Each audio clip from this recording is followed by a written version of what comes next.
భక్తి అనేది మనం నేర్పించేటప్పుడు ఏముందంటే అండి,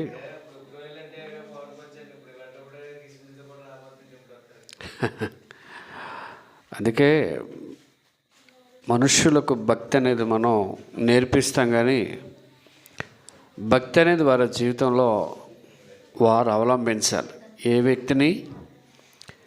ఏ వ్యక్తినైనా సరే మనం నీటి దాకా తీసుకెళ్ళగలం, కానీ నీళ్లు తాగించలేం. ఇది ఇప్పుడున్నటువంటి పరిస్థితి. కాబట్టి ఆరాధన చాలా చోట్ల మీకు చెప్తున్నానండి. యాక్చువల్లీ ఈరోజు నైటు, నిన్న రాత్రి కూడా నాకు బయట క్రిస్మస్కి, నిన్న వెంటూరులో క్రిస్మస్ జరిగింది, వెళ్ళాలి, రానని చెప్పాను.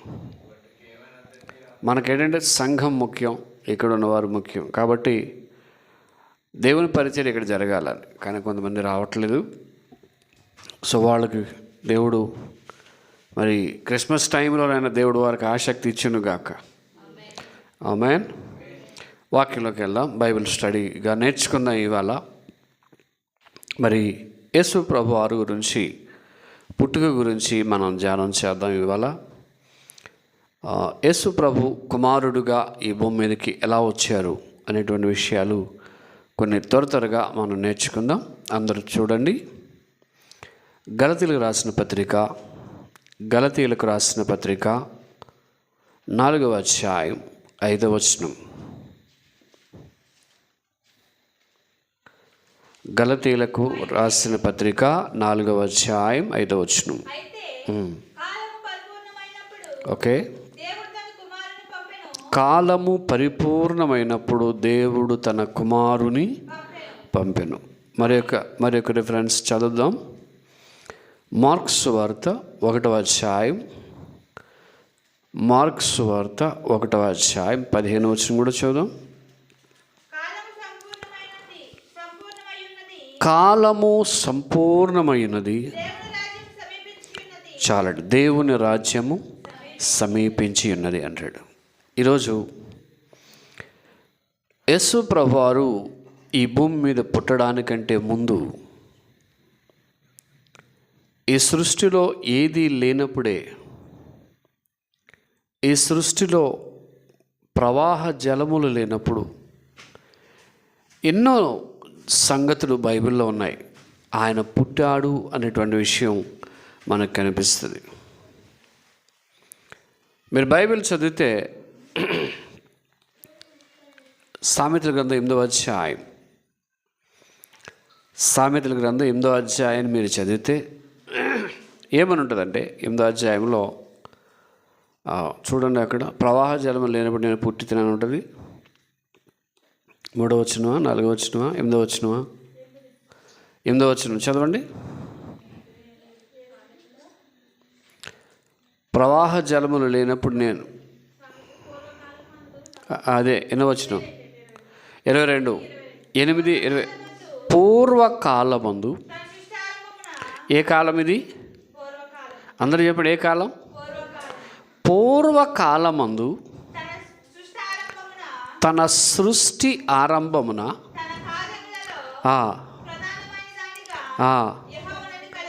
కలుగ చేశాను. ఇదే కాలం, అనాది కాలం. పూర్వకాలం ఉంది అక్కడ, అనాది కాలము కూడా ఉంది అక్కడ. ఓకే,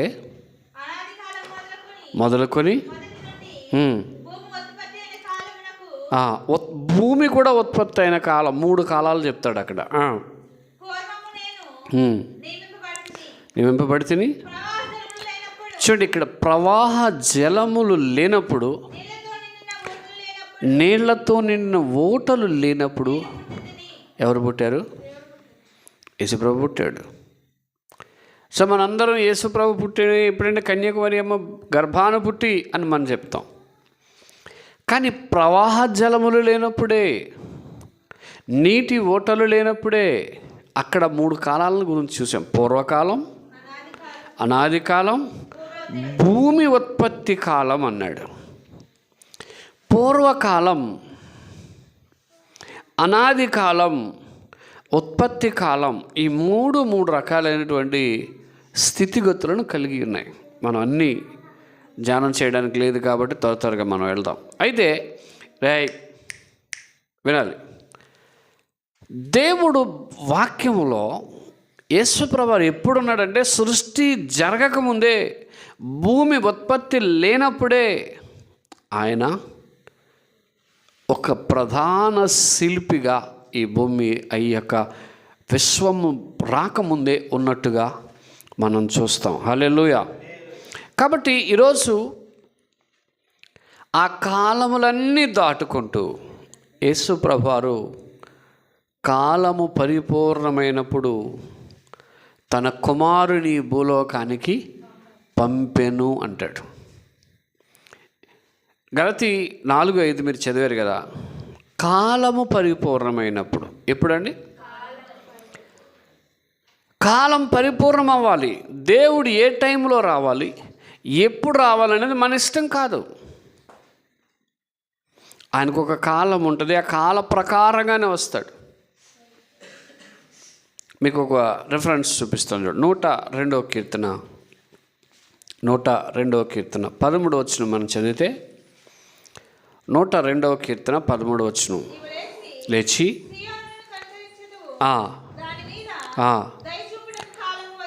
దాని మీద దయ చూపుటకు. అంటే ఈ కాలం ఏ కాలం? దేవుడు దయ చూపించే కాలం. ఏ కాలం చెప్పండి? దేవుని దయ మన అందరికీ అవసరమే. అవసరం లేదండి? దేవుడి దయ లేకుండా మనం బ్రతకలేం. ఈ విశ్వంలో, ఈ భూమి మీద ప్రతి మనిషికి దేవుడి దయ కావాలి. కానీ దేవుడు ఇక్కడ ఏమంటాడంటే దయ చూపించిన కాలం ఒకటి ఉంది. అక్కడ సియోను గురించి మాట్లాడుతున్నాడు. మళ్ళీ చదవండి. నీవు లేచి సియోనును కరుణించెదవు. చూడండి, సియోను మీద దయ చూపుటకు కాలం వచ్చింది. అంటే దేవుడు దయ చూపే కాలం కూడా ఉంటుంది. చాలా రకాల కాలాలు బైబిల్లో యేసుప్రభు జన్మించేటప్పటికే ఉన్నట్టు మనం చూస్తాం. కాలం పరిపూర్ణమైపోయింది, యేసుప్రభు వారు వచ్చేసారు. మీకు ఇంకొక రిఫరెన్స్ చూపిస్తాను చూడండి. యేసుప్రభు వచ్చిన కాలం, దెయ్యాలకు కూడా ఒక కాలం ఉందంట. ఏ కాలం?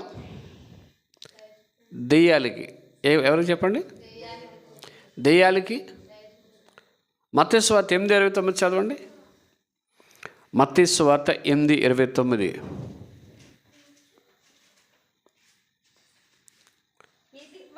వారు ఇదిగో. వారు అంటే ఎవరు ఇక్కడ? అమ్మా, వారు అంటే దెయ్యాలు. దెయ్యాలు ఏమంటున్నాయి? వారు ఇదిగో దేవుని కుమారుడా, నీతో మాకు ఏటి పని? చూడండి, కాలము రాకమునిపే. ఎక్కడికి వచ్చాడండి యేసుప్రభు వారు? కాలం రాకముందే వచ్చేసావా? అంటే దెయ్యాలకు కూడా కాలం ఉంది. ఆ దెయ్యాలు కూడా సర్టెన్ సీజన్, సర్టెన్ టైంలో అవి ఏం చేస్తాయంటే ఆ కాలంలో మాత్రమే దాని టైము. తర్వాత దానికి ఏమవుద్ది? టైం ఉండదు. అందుకే అక్కడ ఏమన్నాడు? దెయ్యాలన్నీ కలిసి కాలము రాకమునిపే. దెయ్యాలు కూడా ఏమంటున్నాయి? రిక్వెస్ట్ చేస్తున్నాయి. యేసుప్రభుని ఏమంటున్నాయి? ఇంకో దగ్గర అయితే రిక్వెస్ట్ చేస్తున్నాయి, ప్రార్థన చేస్తున్నాయి. ప్రభువా, మమ్మల్ని ఏం చేయకు తండ్రి, మాకు ఇంకా కాలం ఉంది. ఏముంది? ఇంకా టైం ఉంది మాకు. చాలామంది ఈరోజు చెప్పేదండి షాక్ ఏంటి? యేసుప్రభుని నమ్ముకోండి అంటే ఇంకా టైం ఉందండి, కాలం ఉంది ఇంకా. నేను బైబిల్లో గురించి ఆలోచన చేసినప్పుడు రక్షణ అనేది ఈరోజే పొందాలంటాడు. నేడే రక్షణ దినం, నేడు ఈ కాలంలో పొందేయాలంతే. ఏ రోజున ఎవరు ఎలా ఉంటారో తెలీదు. ఇవాళ నాకంటే జూనియర్ ఒక ఆయన బైబిల్ కాలేజీలో ట్రైనింగ్ అయిన పాస్టర్ గారు ఇవాళ ఉదయం చనిపోయాడు. నిన్న ఆయన పుట్టినరోజు, ఆ పాస్టర్ గారిది. నిన్న బాగానే ఉన్నాడు, నిన్న సెలబ్రేషన్ జరిగింది. ఇవాళ ఉదయం యూట్యూబ్లో ఈ మధ్య ఒక పాట వింటున్నాను, నేను అట్టిగా పోతలేదు అనే ఒక పాట విన్నారా యూట్యూబ్లో? నేను అట్టిగా పోతలేదు, నేను ఒట్టిగా వెళ్ళట్లేదు, పాడి కట్టి నలుగురు ఎత్తుకొని 10 మంది మొత్తుకుంటారని తీసుకుపోతున్నారని పాట రాసి అందులో ఉంటుంది. సో ఆ పాట అర్థం ఏంటి? ఆ పాట అర్థం ఏంటి? ఏ మనిషి ఎప్పుడు ఎలాగా ఉంటాడో తెలీదు. కాబట్టి దెయ్యాలు ఏమంటే మా కాలం రాకమునిపే నువ్వు వచ్చేసావా? అక్కడ ఏమంటారు? మా కాలం రాకమునిపే ఎవరిని బాధించడానికి వచ్చాడు యేసుప్రభు వారు? అమ్మ అందరూ నవ్వు చూడండి. ఎవరిని బాధించడానికి వచ్చాడు? యేసుప్రభు వారు వచ్చింది దెయ్యాలను బాధించడానిక?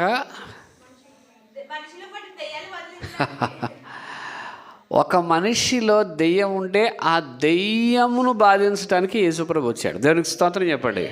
హల్లెలూయా, హల్లెలూయా. మమ్మల్ని బాధించడానికి వచ్చామంటే దెయ్యాలను బాధించడానికి యేసుప్రభు వచ్చాడు. ప్రపంచంలో ఉన్న దెయ్యాలన్నింటినీ పోగొట్టడానికి, వాటి కాలము వచ్చిన తర్వాత వాటన్నిటిని నాశనం చేయటానికి యేసుప్రభు భూమి మీదకి వచ్చారు. దేవునికి స్తోత్రం, హల్లెలూయా. కాబట్టి ఇది ఒక కాలం. ఇంకో కాలాన్ని చూద్దాం. మత్తయి సువార్త 2:7 మత్తయి సువార్త 2:7 మీరు త్వరగా చేయండి. ఇంకా చాలా సబ్జెక్ట్ ఉంది చెప్పాలని.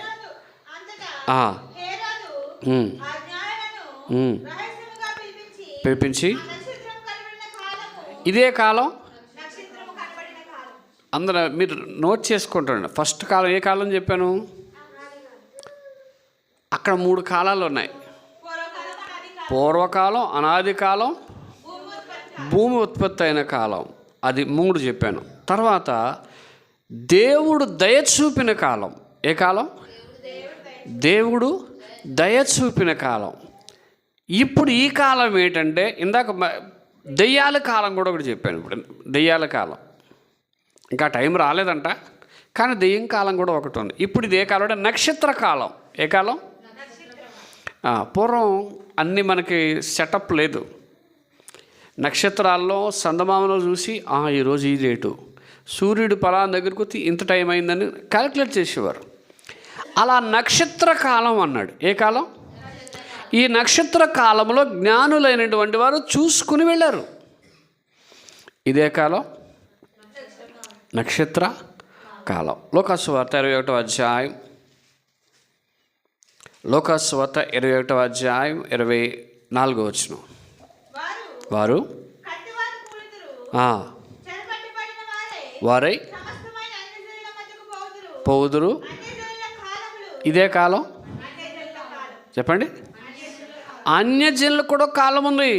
అంటే అంటే అంటే అర్థం ఏంటంటే, అందరూ చూడండి, అన్యజనులు మారు మనస్సు పొందడానికి ఒక కాలాన్ని దేవుడు సెట్ చేశాడు. ఆ కాలములో మాత్రమే వాళ్ళకి మారు మనసు పొందడానికి టైం ఉంటుంది. ఆ టైం దాటితే ఛాన్స్ లేదు. మీరు ట్రైన్ 1 గంటకు వస్తుంది అన్నారు అనుకోండి, మీరు ఎక్కడ ఉండాలి? ట్రైన్ స్టేషన్లో ఉండాలి. మీరు 2 గంటలకు వెళ్తే ట్రైన్ ఉంటుందా? వెళ్ళిపోద్ది. ఛాన్స్ మిస్ అయిపోయారు. మీకున్న కాలములో అన్యజనులకు కూడా కాలం ఉంది. ఈరోజు క్రిస్మస్ సందేశం ఏంటంటే, కాలము పరిపూర్ణమైన యేసుప్రభు వారు వచ్చారు. ఈ కాలములన్నీ దాటుకొని ఆయన వచ్చేసాడు. దేవునికి స్తోత్రం. నేను ఇందాక రెఫరెన్స్ రాశాను. ఒక రెఫరెన్స్ ఏంటంటే, ఇంకా చాలా కాలాల గురించి చెప్పుకుందాం. యోహాను సువార్త 10వ అధ్యాయం 23వ వచనం కూడా ఒకసారి చూద్దాం. యోహాను సువార్త 10వ అధ్యాయం 23వ వచనం. ఏ కాలం అండి? మీరు ఇప్పుడు ఏ కాలంలో ఉన్నారు? శీతాకాలమా? అందరూ శీతాకాలమేనా? ఇందాక సహోదరి పాడపడిన శీతాకాలంలో ఇదే కాలం. శీతాకాలం ఇది అది శీతాకాలం. మంటపంలో తిరుగుచుండగా, అంతేనా? అందరూ చూడండి, శీతాకాలం యేసుప్రభు వారు ఏం చేస్తున్నారు? ఇందాక చంటి గారు అంటున్నారు, క్రిస్మస్ సీజన్లో కూడా జనాలు రాకపోతే ఏంటండి అంటున్నారు.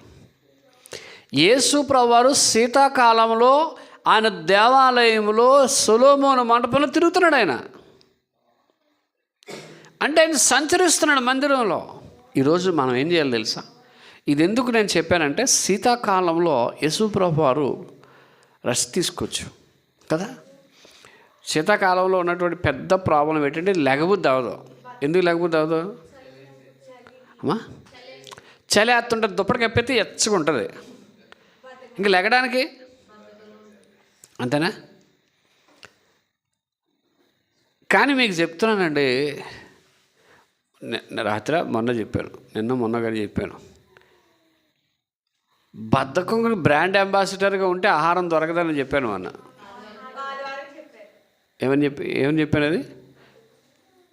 మనం నిద్ర తక్కువ చేసుకుంటే నిద్రపోయే టైంలో నిద్రపోండి. నిద్ర పోకుండా మీరు పని చేయగలిగితే 3 పూట్ల తిండి దొరుకుతుంది. అదొక కాలం. కానీ ఆ కాలంలో కూడా రెస్ట్ తీసుకున్నారు అనుకోండి, ఏమవుద్ది? శీతాకాలంలో యేసు ప్రభువు సొలొమోను మండపంలో తిరుగుచుండెను. యూదులు పోగై, ఎంతకాలం మమ్మల్ని సందేహపెడతావు?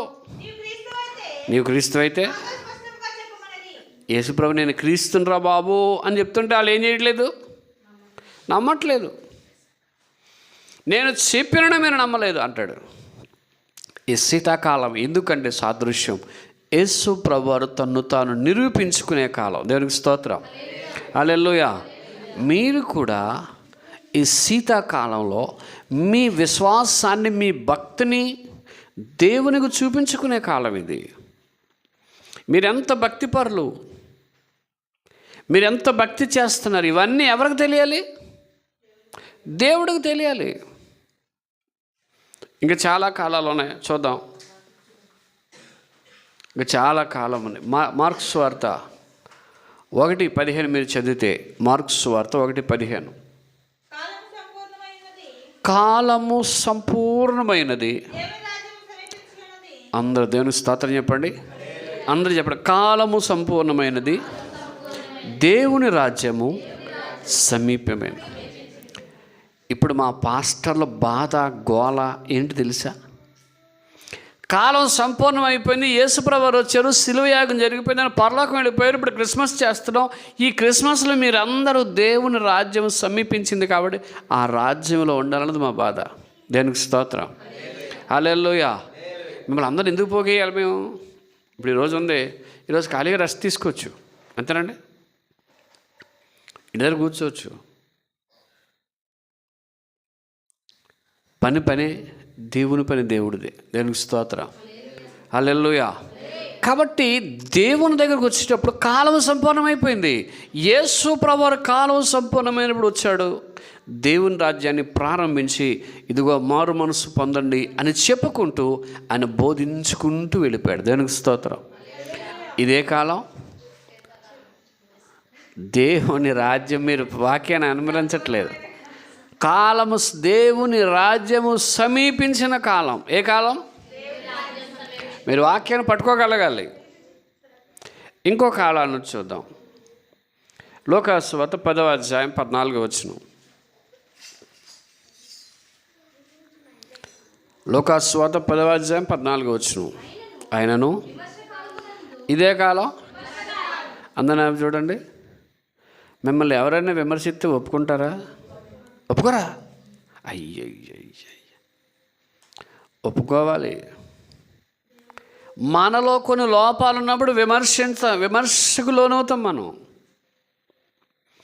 ఇప్పుడు చిన్నపిల్లడు మట్టి తినేస్తున్నాడు అనుకోండి, నా బాబే మట్టి భలేగా తింటున్నావు అంటారా? ఆడిని విమర్శిస్తారా? ఆడిని విమర్శించి ఇందుకు అలా తింటున్నావు అని చెప్పి ఆడికి 2 పీకెత్తారు. ఎందుకు? ఆడేం తినేస్తున్నాడు? మనం తినేస్తున్నాడు.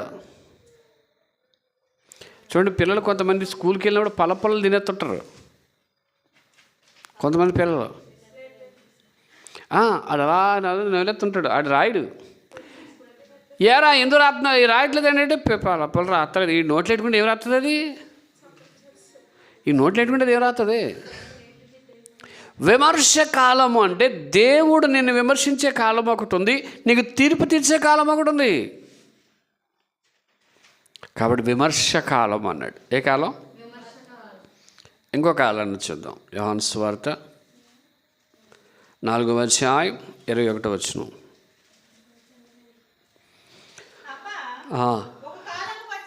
ఒక కాలము వచ్చుచున్నది,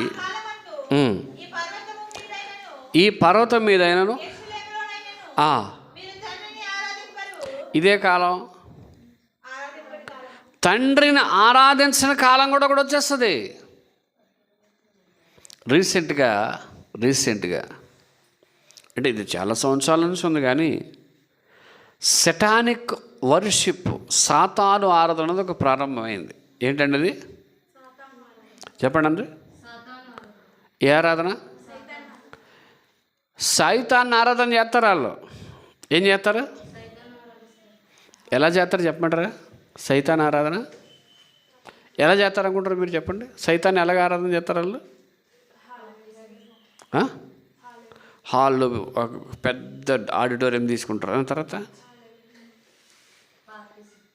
పార్టీ, మందు, అంతేనమ్మా, దెయ్యాలేసాలు వేస్తారు. ఇంకా అసలు విషయం ఏంటి తెలుసా? చేతబళ్ళు అవి పెడతారు, చేతబళ్ళు అవి చేస్తారు. ఈ సైతాన్ ఆరాధన చేసేటప్పుడు ఈ మందిరంలో ఒక పెద్ద మందిరాన్ని కట్టారండి. ఏం కట్టారు? పెద్ద మందిరం. అందులో సాతాను కూడా బొమ్మ ఉంటుంది. అక్కడ స్క్రీన్ మీద ఉంటుంది బొమ్మ, విగ్రహం పక్కన ఉంటుంది. ఒక పాస్టర్ గారు ఉంటాడు మళ్ళీ దానికి. ఎవరో సాతానికి పాస్టర్ గారు ఉంటాడు. కాకపోతే ఈ మందిరంలోకి వెళ్ళేవాడు ఎవడైనా సరే ఒంటి మీద బట్టలు ఉండకూడదు. ఏముండకూడదు? ఒంటి మీద బట్టలు ఉండకూడదు. ఆడోళ్ళైనా మగోళ్ళైనా వెళ్ళొచ్చు అందులోకి, కానీ ఏమి ఉండకూడదు. వాళ్ళ మళ్ళాగే ఆడ సతానిక్ బుక్ అని ఒక బైబిల్ ఉంటుంది, వాళ్ళకు ఒక బైబిల్ ఉంది, అది చదువుతారు.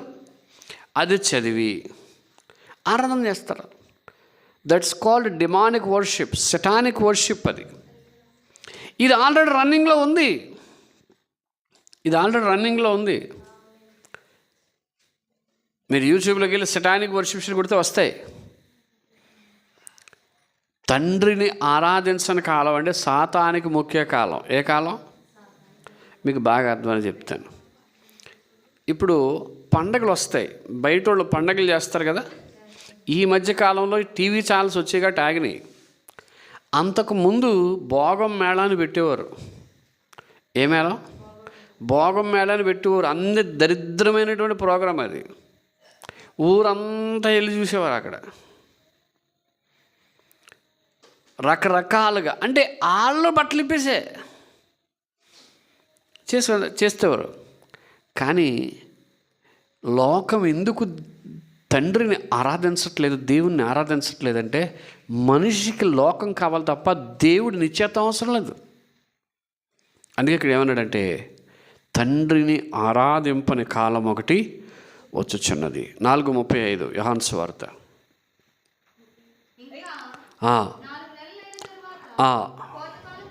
ఏమొచ్చిందండి? కోత కోస్తాడు దేవుడు, ఎవరిని వదిలిపెట్టడో. కోత పంటకు వచ్చినప్పుడు ఎలా కోస్తాడో గురుగులు గోధుమలు ఏం చేస్తాడు? వేరు చేస్తాడు. అదొక కాలం. మత్తయి సువార్త నేను చెప్పుకొని వెళ్ళిపోతాను, ఇంకా చాలా ఉంది కాబట్టి. మత్తయి సువార్త 24:32 కూడా మీరు చదివితే అక్కడ ఇంకో కాలం మనకు కనబడుతుంది. చూచి నేర్చుకుని అంజూరపు కొమ్మ లేతదై చిగురించినప్పుడు ఇదే కాలం. వసంతకాలం ఎప్పుడు వస్తుంది మనకి? ఆకులు చిగురించేటప్పుడు. ఈ వసంతకాలం అనేది ప్రారంభమవుతుంది. ఇది క్రీస్తు రాకడకు సాదృశ్యం. యేసుప్రభు రెండోసారి వస్తాడు. ఇప్పుడు క్రిస్మస్లో మనం కూడా నేర్చుకునే ఒక పాఠం ఏంటంటే యేసుప్రభు రెండోసారి వచ్చినప్పుడు ఈ వసంతకాలమున అనేకమైనవి చిగురుస్తాయి. బైబిల్లో గ్రీష్మకాలం అనే ఒక కాలం ఉంది. ఏ కాలం? ఆకులు ఎండిపోతుంటాయి. గ్రీష్మకాలం వచ్చింది అంటాడు ప్రవక్తలు గ్రంథాలలో. కాబట్టి ఈరోజు వసంతకాలం వచ్చింది అని అంటే దేవుని రాకడ సమీపిస్తుంది. ఈరోజు మనం ఎక్కడున్నామంటే అంచె దినాల్లో మనం ఉన్నామండి. మనం అనుకోవచ్చు, నిన్నటి దినాన్ని సిరియా దేశంలో 350 విమానాలు వెళ్ళి మొత్తం సిరియా దేశాన్ని అత్రాకుతలం చేసేసినాయి. ఇస్రాయేల్ వెళ్ళి నాశనం, సర్వనాశనం అయిపోయింది దేశం. జనం మీదకి జనం, యుద్ధాలు జరుగుతున్నాయి. ఎంత జరుగుతున్నా ప్రపంచంలో చాలామందికి ఏం లేదంటే ఇంకా భక్తి భయము రావట్లేదు. అందుకే యేసుప్రభు నేను మరలా వచ్చినప్పుడు ఈ ప్రజల్లో విశ్వాసమును కనుగొందునా అంటాడు. యేసుప్రభు వారు ఎందుకు వచ్చారు? కాలము పరిపూర్ణమైనప్పుడు. అక్కడికి వచ్చేద్దాం మనం. ఈ కాలము గురించి చెప్పుకున్నాం కదా ఇప్పుడు దాకా.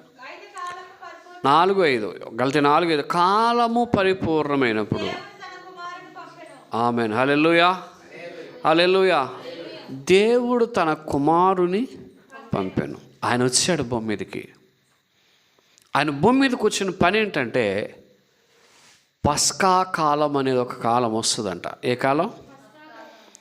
మత్తయి సువార్త 26:18 మీరు చదివితే, మత్తయి సువార్త 26:18 మీరు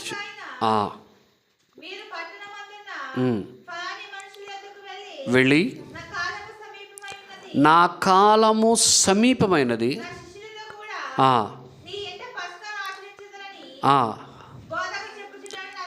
చూడండి. యేసు ప్రభువారు పస్కా ఆచరించే కాలం ఏంటంటే సిలువ యాగం. ఇది పస్కా కాలం అన్నాడు. యేసు ప్రభు సిలువ మీద వేలాడి 3వ దినం లేచి మనందరినీ విమోచించాలి. ఆ కాలము పరిపూర్ణమైపోయింది. కాబట్టి పస్కా కాలానికి యేసుప్రభు వచ్చి మనందరినీ విమోచించి వసంతకాలం వస్తుంది. కాబట్టి ఆ వసంత కాలానికి మనందరినీ సంఘముగా ఆయన సిద్ధపరచాలని కోరుకుంటున్నాడు. హల్లెలూయా, హల్లెలూయా. యేసుప్రభు వారు మనందరినీ ఎలా చూడాలనుకుంటున్నాడంటే ఒక ప్రియురాల్లాగా చూడాలనుకుంటున్నాడంట. ఎలాగా చెప్పండి? ప్రియురాల్లాగా చూడాలనుకుంటున్నాడట. యేసు ప్రభు కాలం పరిపూర్ణమై వచ్చి మనందరినీ ఆయనకి ఇష్టమైన, ప్రియురాలంటే ఇష్టమైన వాడు. రోమా 9:25 మీరు చదివితే అక్కడ యేసు ప్రభు ఏమంటారండి? రోమిలకు రాసిన 9:25లో అక్కడ ఏమన్నాడంటే 9:25 నా ప్రజలు కాని వారికి నా ప్రజలనియు,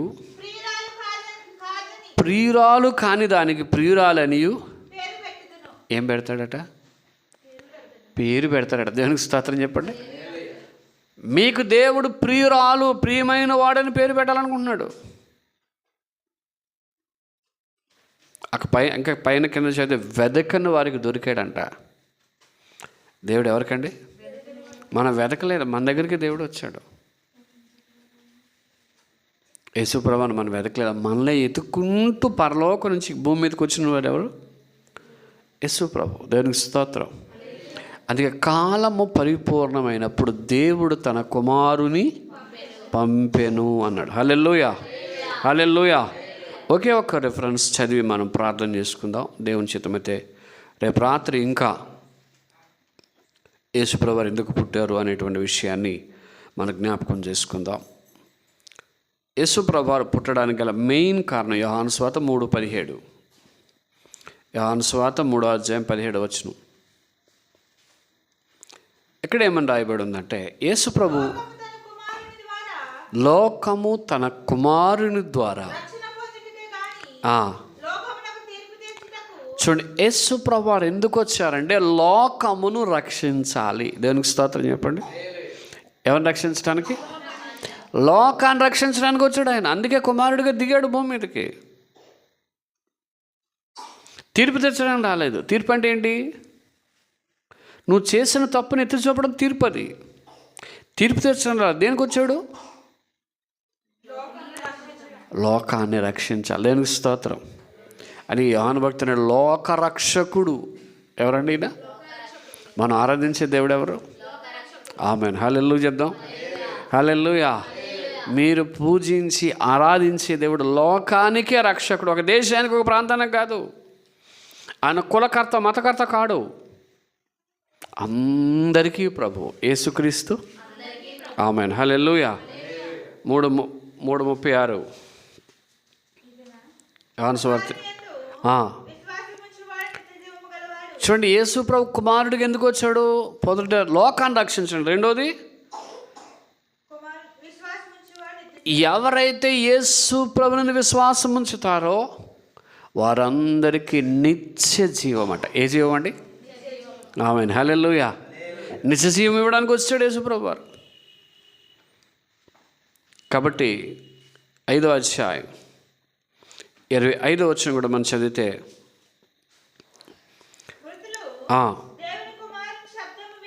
ఒక రోజట మనం యేసుప్రభుని విశ్వసిస్తే సమాధిలో ఉన్నవారు కూడా యేసుప్రభు వచ్చినప్పుడు ఆయన శబ్దమును వింటారట. దేవునికి స్తోత్రం. చనిపోయిన వారు శబ్దాన్ని వినే కాలం కూడా వస్తుంది. ఆ కాలంలో మనం ఉన్నాం. 5:26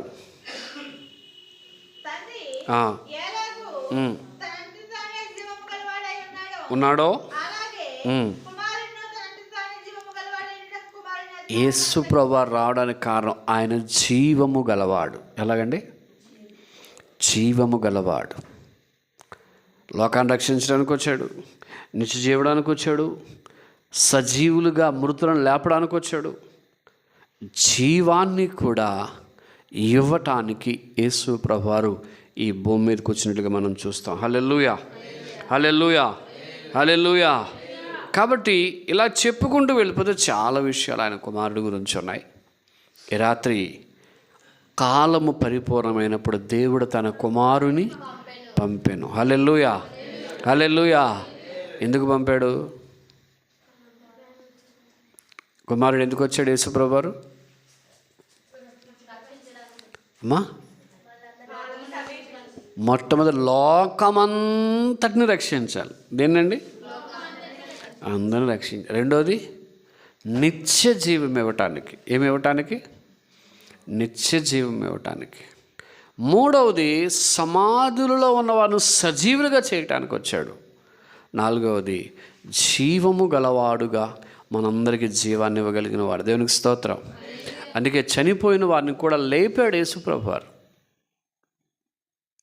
ఒక వ్యక్తి చనిపోతే ఆ బిడ్డను లేపగలిగాడు. ఇంత శక్తి యేసుప్రభు వారు మానవుడు కాదండి, ఆయన మానవుడుగా వచ్చిన దేవుడు. హల్లెలూయా. హల్లెలూయా. అందుకే యేసుప్రభు కాలము పరిపూర్ణమైనప్పుడు ఆయన భూమి మీదకి వచ్చారు. కాబట్టి కాబట్టి దేవుని వాక్యంలో కాలం పరిపూర్ణ దేవుని కుమారుడు వచ్చి మనందరినీ కూడా స్వతంత్రులుగా చేసి పరలోక రాజ్య వారసులుగా చేశాడు. కాబట్టి ఆ పరలోక రాజ్య వారసులుగా మనందరం సిద్ధపడదాం. అటు రీతిగా దేవుడు మనందరిని దీవించి ఆశీర్వదించునుగాక. ఆమేన్. ఆమేన్.